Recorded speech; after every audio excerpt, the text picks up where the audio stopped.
بسم الله والحمد لله والصلاة والسلام على رسول الله. حديثي معكم اليوم عن كتابي شكاية الموحدين. أجمل دعوات سمعتها وقرأتها، واخترت لكم منها هذه الدعوات. اللهم لك الحمد كما ينبغي لجلال وجهك وعظيم سلطانك. اللهم أنت العظيم الذي لا أعظم منه، والعزيز الذي لا أعز منه، والرحيم الذي لا أرحم منه، والكريم الذي لا أكرم منه. اللهم يا سميع الدعاء، يا رب الأرض والسماء، يا من له الدنيا والآخرة، يا من له ملك السماوات والأرض، يا من إليه المرجع والمآب.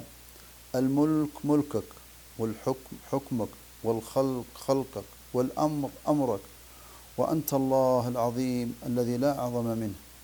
نسألك يا الله، فإنه ما شئت كان، وما لم تشأ لم يكن. لا يعز من عاديت، ولا يذل من واليت.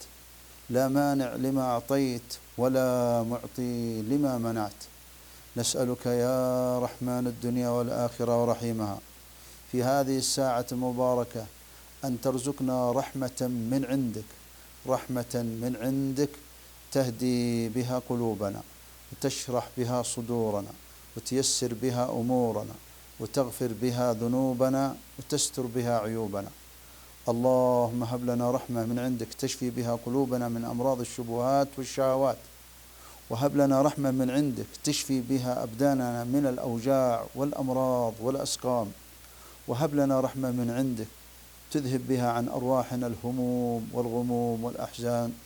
ونسألك يا حي يا قيوم، فإنك على كل شيء قدير، أن تهب لنا رحمة من عندك ترفع عنا وعن جميع المسلمين كل عذاب وكل بلاء وكل وباء وكل داء. صلى الله وسلم وبارك على نبينا محمد.